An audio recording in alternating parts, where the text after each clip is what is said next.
Hey, what's up, wrestling world?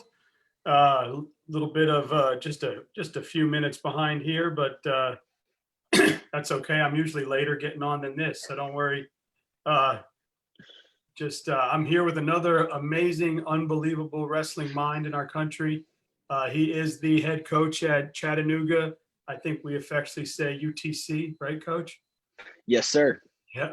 And he just finished his third year there, right? Just finished my second, so I'm heading on my third year this season.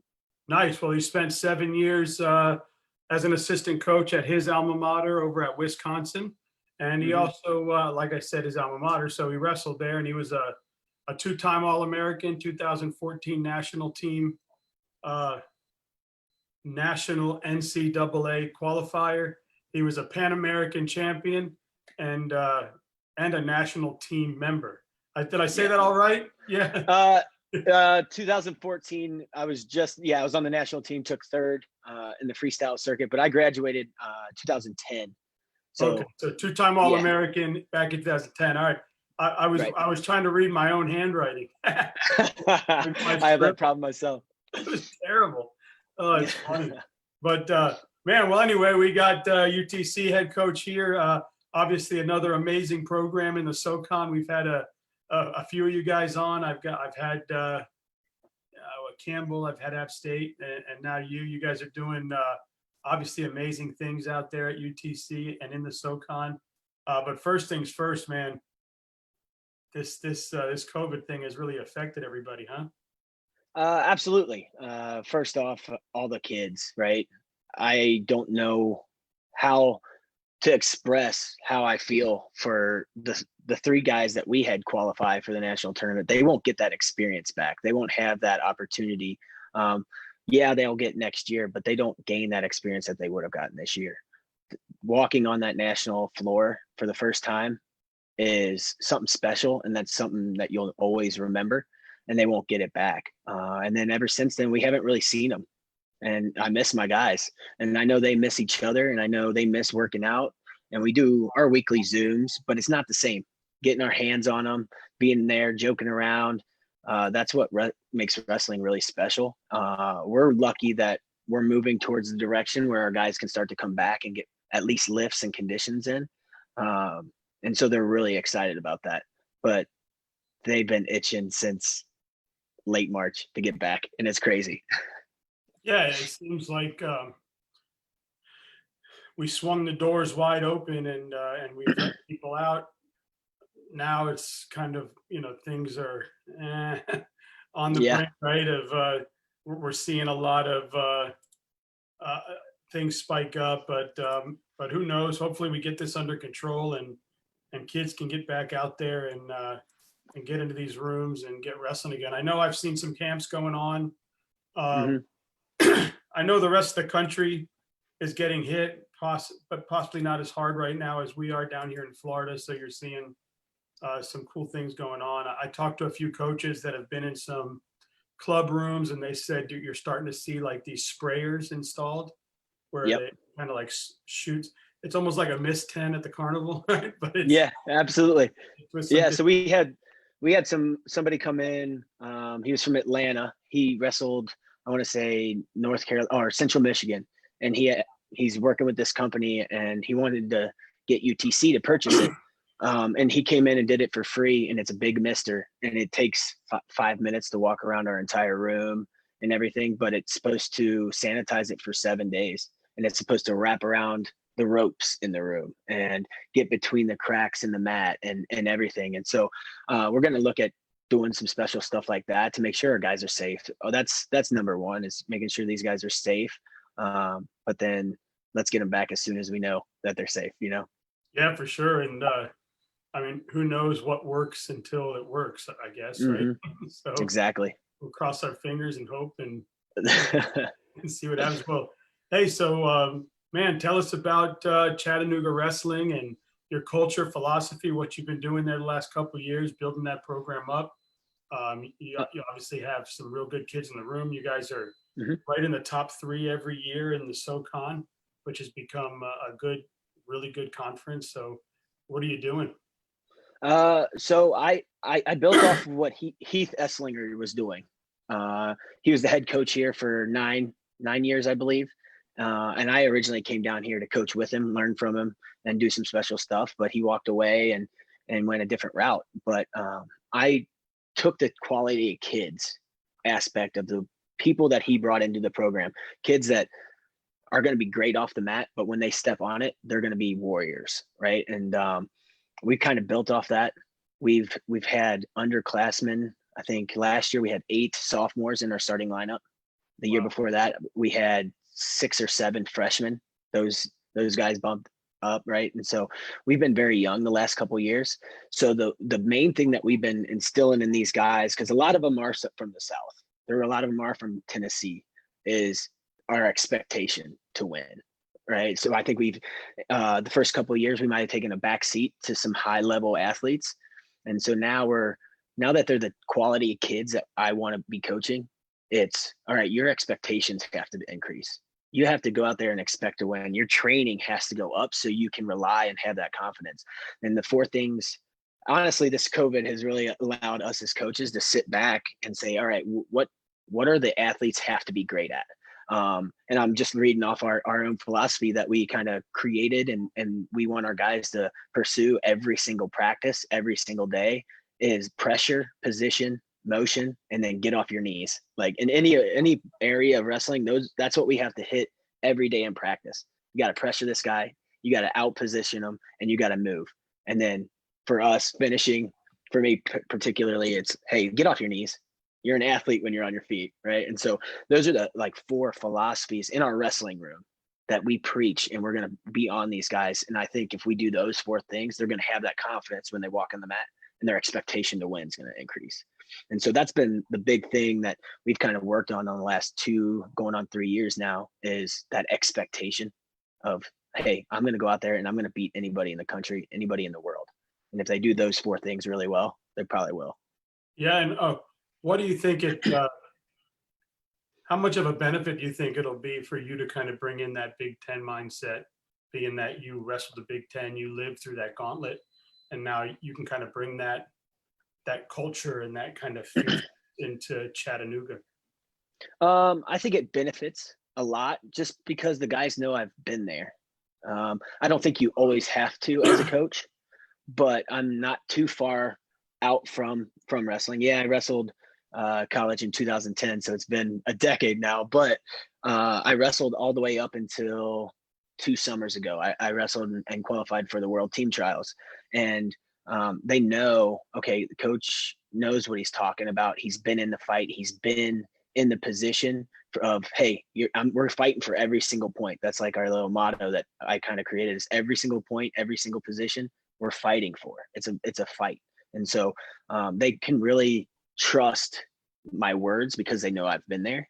And now I'm still young, but maybe 15, 20 years down the road, I might have to bring in a young buck that's done it himself. But right now the guys are soaking up what I preach because they know I've been to that level. You haven't had to get out there and roll one yet? Oh, I get out there still. That's for sure. That's gonna be. I told a lot of guys I'm gonna be going hard for another 5 to 10 years, and then it's gonna be just drilling, and then heck, I'll be just pointing and say, hey, go do this. I got a buddy of mine who he's got Atlas speed training, and he was an Olympic track guy, and he's in the App State Hall of Fame and SoCon and whatever. But sometimes I'll see videos where his kids challenge him in a race. He's almost 40 years old. Yeah. Now. They'll challenge him in a race, and these are high school All-Americans, and he's just blowing them still. Yeah, exactly. Like, hey, be careful. That's old man smarts right there. Mm-hmm. He knows how to beat them off the line quick. It's incredible, your IQ as a coach and as an athlete. Once you graduate, your IQ in wrestling skyrockets, just because I don't know whether it's you're just seeing it or you don't care what the result is when you're in the position, but you get so much better immediately once you graduate. It's incredible. But going back to wrestling, I wrestle quite often, and so I wrestle quite often, and we have to here because we're not that big school that has a whole bunch of RTC athletes, right? And so right now I feel like I have to get on the mat as much as I can. It's not as much as every day like the athletes, but as much as I can so the guys can get that feel, that high level feel as much as possible. And so, yeah, I'm only 33, so I still got a lot of hours on these tires, but one day that's going to end. That's for sure. Yeah. And you have, I know you finished your second year. Do you have the coaching staff in place you want? Are there more people that you're looking to bring in? Is everything kind of, okay, we're in place, the foundation is built, now let's go? We're always looking to improve, right? I like our staff. My brother is on staff. Coach Mike Hatcher's on staff. TJ is my little brother, and he wrestled for me at Wisconsin, and he knows. Heck, we get it from my dad. My dad's a high school coach, so we love coaching. It's in our blood, and we know each other very well. But then Coach Hatcher, he was an Iowa guy, so he has that same Big Ten hard-nosed mentality. So I think we have a great core, but we still have a position as a volunteer that we can bring in somebody to improve and get the guys what they need. And so we're always looking to improve as a coaching staff for our guys. And that's ultimately why I coach. It's not for anything but to get these guys to where they want to be and reach their goals. And so we're always looking to get better. All right. And I've heard that the best wrestler in the family is your wife, Ollie. She definitely is the meanest. I'll tell you that. She's been around the sport longer than I have.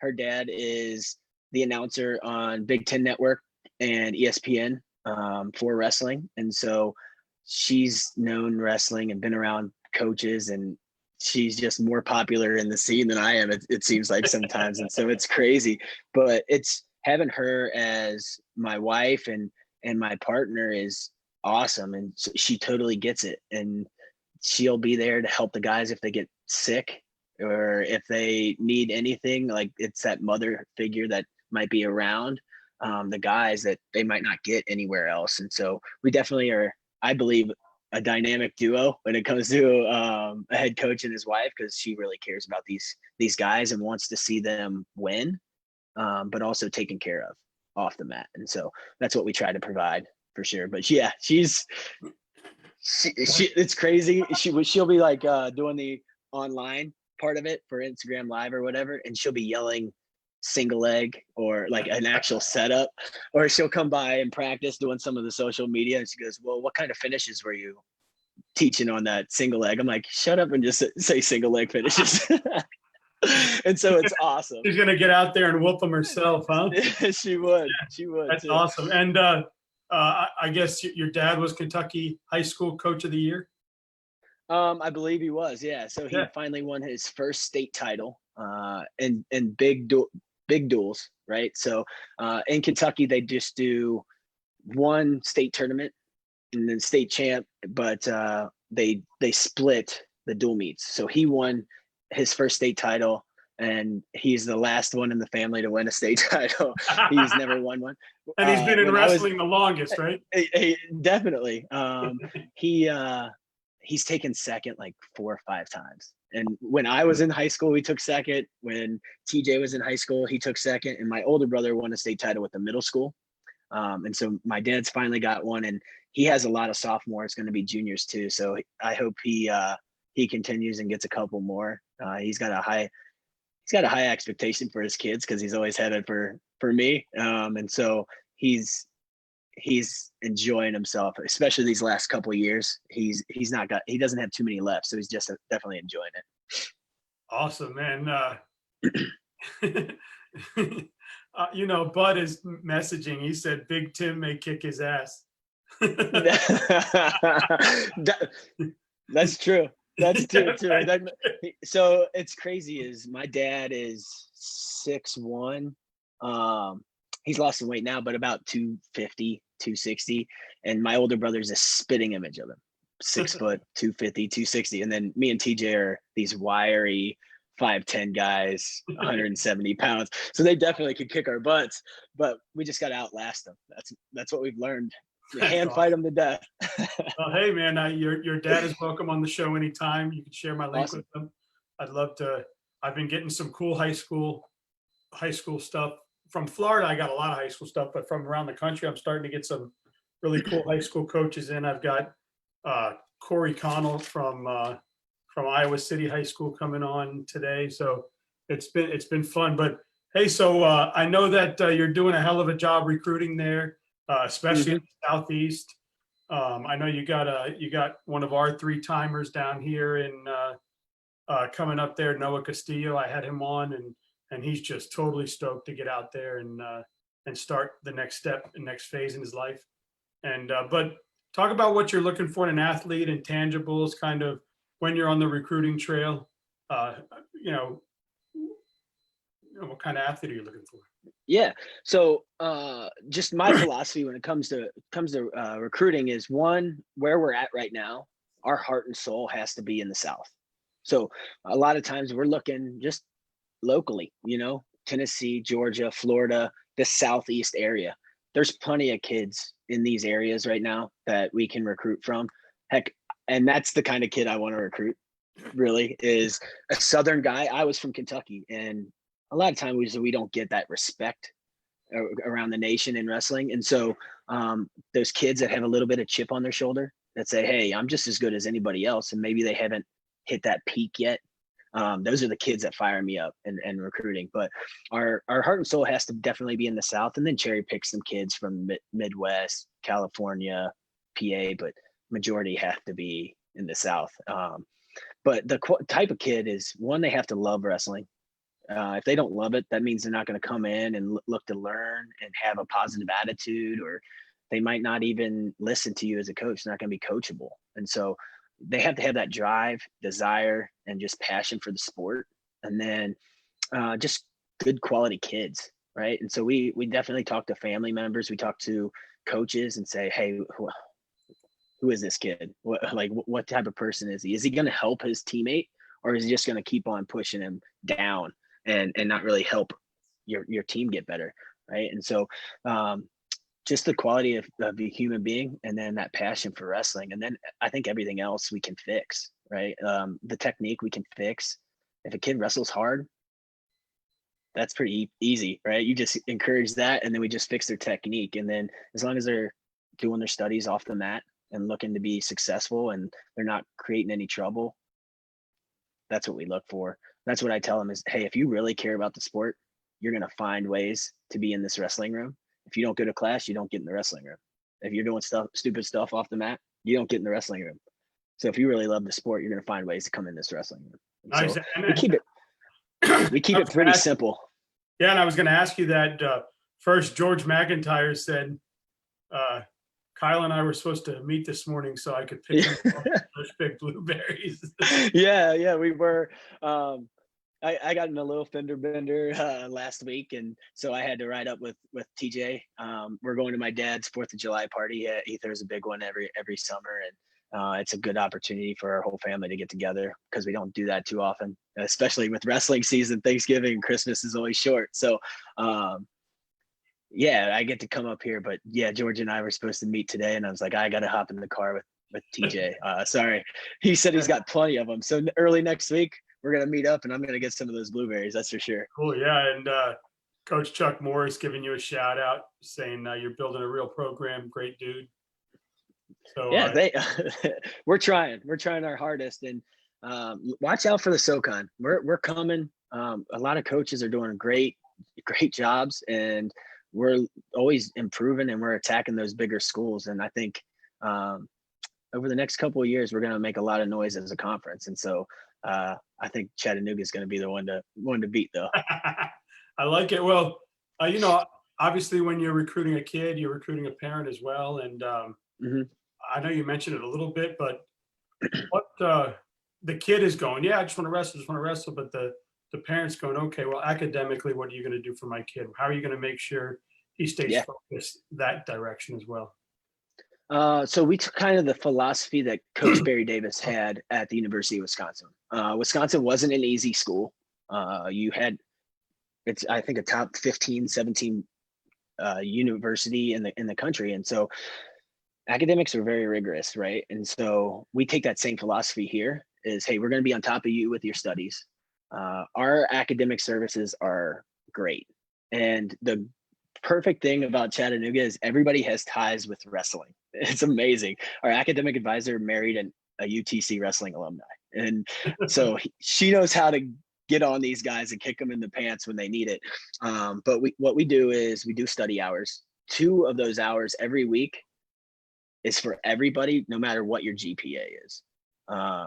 And we say, hey, you can spend 2 hours just organizing yourself. We take their cell phones to not give them distractions. We watch what they're studying and doing everything that they can. After that, we encourage tutors.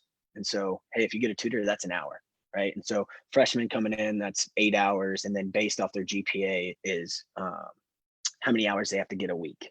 If they don't get their hours in, they don't practice. If we find out they don't turn in homework, they don't practice, right? I think with that system, it holds them accountable and really shows you if they want to get on the wrestling mat. And it always goes back to, hey, how much do you love this sport? And so if the kid really loves the sport, great, but you have to do what it takes to get on the wrestling mat. And so their parents really appreciate our accountability on that. But I think the thing that kind of holds us separate from a lot of programs is we don't push them into a certain degree. If a kid wants to be an engineer, wrestling ends, and a lot of the time it ends in 4 or 5 years. So why the heck would we prevent them from trying to be an engineer, right? And so we have 7 engineers going through school right now. Out of our 30 guys, 7 of them are trying to be engineers. And so we encourage, hey, go do the things that you want to do, just to make sure you're doing the best you can in it, right? And so I think that holds us separate from a lot of programs, is we don't push them into a certain degree that maybe they don't want. That's awesome. And that's great to know. I tell the college coaches one thing I'm trying to, on my YouTube thing, I'm trying to put like a little playlist, because it lets you put playlists there. And I put all you college coaches together, because you guys are all telling kids, what you guys look for when you're recruiting an athlete and what to expect. And, I hope kids will grab those videos and watch them, because I think it can really help. And Tim Nordstrom said, Coach Ruschell is the man. Tim's great. I remember back when I was in college, his kids came up to camp at Wisconsin, and his son Kyle and I just hit it off, and we were always saying, who's the uglier Kyle? And I still to this day think he's the uglier one. But yeah, they did a great job down in Brandon, and I've gotten to visit those guys a couple times, and just great people. Yeah, 10 state titles in the same house. That's pretty good, right? Right. That's really impressive. Yeah. I've had them both on. Obviously, unfortunate with Kyle's injury, but he's kicking ass now in life. So yeah. Good. And so I got the chance to text him when it all happened, and yeah, he had a rough one, and I had a neck fusion done too back in 2015, and I couldn't imagine what he went through. And for him to bounce back and be so positive, he's definitely a strong man now. I would used to call him a boy, but he's definitely a strong man now, and it's fun to see him grow for sure. Yeah, his brother said that he was, he's not supposed to, but and of course nobody's listening to this, but he was messing around in the room with his brother, and they said he was still beating kids with one arm. I believe it. Probably dropping them on their head, because that dude can throw. Yeah, it's awesome, man. Well, hey, so before we get into my 10 questions, I know that you guys have a tournament down there that people around the country will arguably the best tournament in the country at the Southern Scuffle. You get a lot of top talent there. Yep. Tell us about it. Yeah, if they don't know about it, it's crazy nowadays. So they didn't really have it when I was in college, and so I didn't really know what to expect. We always just were Midlands. But when I got the job and came down here and saw the production that our administration does for it, it really has an NCAA type feel. It's only 2 days, but everything else is we have a countdown like they do at NCAAs, the 10, 9, and before they start each round. And so our administration has jumped behind this thing and done an outstanding job. Luckily, they say, you're here to coach. You help us get some teams, but other than that, you just coach and don't have to worry about it. So I don't know all the behind the scenes. My boss, Jay Blackman, he just jumps on that thing and does a great job. But yeah, we've had Penn State here. They come back every year. Every now and again, 1 out of 5 years, they go off, and typically it's right around the Olympic trials year. Cornell's coming back this year. Michigan State might be jumping in, but then all the same ones, Okie State's, all the Southern Conference schools. It's definitely going to be just an outstanding lineup this year. As long as everything with COVID progresses like it should, I think this thing will be as good as it has been in the past for sure. And it's New Year's, right? New Year's, 1st and 2nd, right there in McKenzie Arena, and they keep on making improvements in there. They did a jumbotron 2 years ago, and then they just fixed the sound system, so it's gonna be rocking in there, and they're gonna do some special stuff, fog machines, everything, and that's what they want to do. They want to prepare us for the national tournament, and our guys are lucky enough they get to sleep in their own bed and then have the quality of a tournament like that. Yeah. Coach Hennenbaugh told me, come on up, we got you. So I was like, all right, I like it. I mean, yeah. Hopefully by then my wife will let us out of the house. Yeah, there you go. It'll be good, man. Well, hey, awesome, man. You're doing amazing things there, kicking butt over in UTC. And so I did some research of your town there and what kids and recruits get to enjoy when they get there. And I'm ready to go over them. You ready? All right, sounds good. All right, the Chat Smokehouse or Hickory Pit? Oh man, I hate to pick one of them, that's for sure.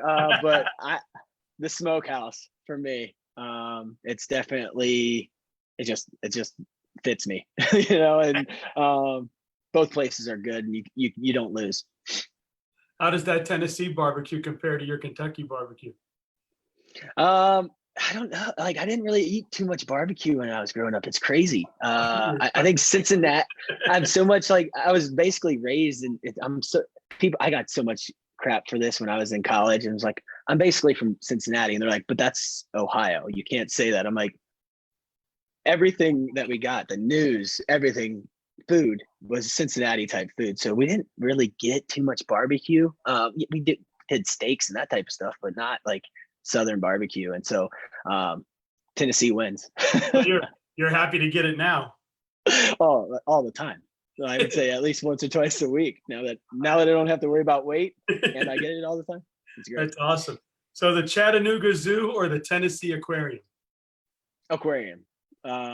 Again, both are great, but that aquarium is outstanding, right downtown and right on the river, the Tennessee River. And then there's 2 buildings. One of them's all freshwater, one of them's all saltwater, and you just have the whole gambit right there. And so that's pretty cool. Afterwards, yeah, you can go across the street, get some ice cream afterwards, and walk around downtown. And so the aquarium's location is just a little bit better than the zoo. And then fish are just, I don't know, I've always had to think for fish, I guess.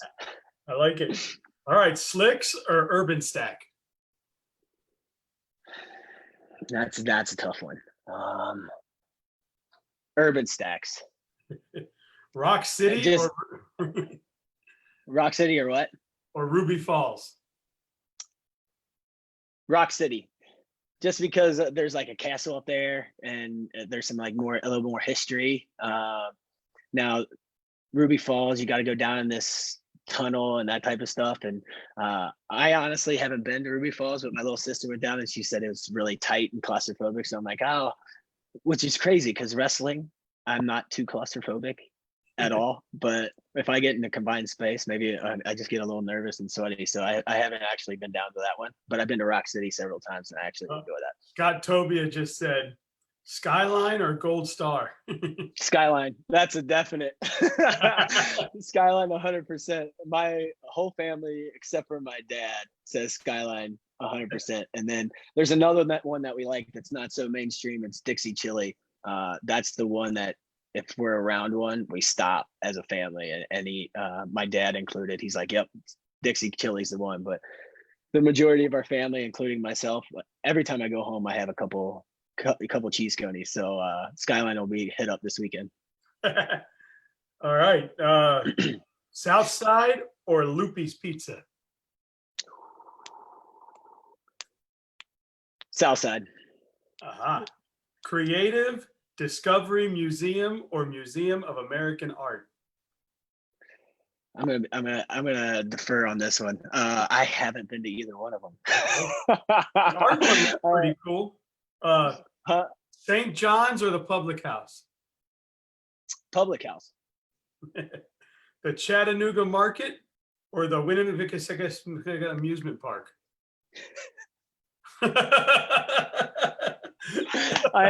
I haven't been to the amusement park either.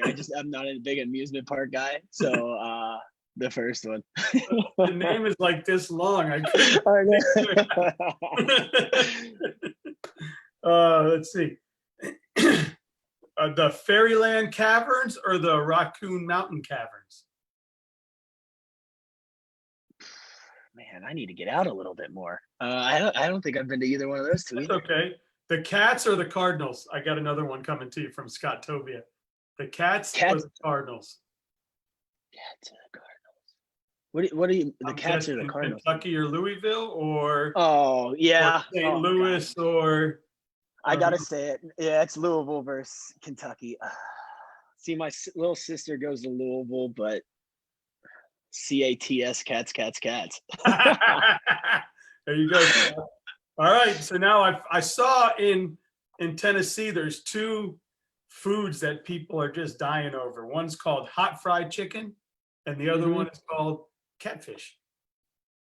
Hot fried chicken. I'm a big fried chicken guy. I love it. It looked good too. I eat chicken too much probably, but I eat I'm just a big chicken guy. I love fish, but chicken all the way. And so yeah, hot chicken for sure. That's awesome. Yeah, see some fun questions I do. But yeah, I like it. It looked like it was pretty cool places. Those caverns and stuff look pretty cool. So Chattanooga is a special town. There's always something new popping up. It's growing so fast. Even since I've been here, there's just been new apartment buildings, new restaurants, and a lot of them are local. And so my wife and I enjoy going out, grabbing a different meal, trying new places. And so it's definitely a town for people that like to explore a little bit, but then also get out and support some local towns. And so we love it. Awesome. Well, hey, thank you so much for coming on. Have a safe trip up to Dad's, and feel free to share my link with him. He's welcome on the show whenever he'd like. And please share my link with any of your buddies, friends, coaches in wrestling that you think would benefit by coming onto the show. And let's get them on, man. And please feel free to share. I'll try and tag and stuff so that you can grab it and share it. And I appreciate you and enjoy your holiday weekend. Absolutely. I appreciate you having me on. And all I have to say is just go Mocs. Go Mocs. There you go. And you're getting a good Florida boy too. So good for you. Thank you.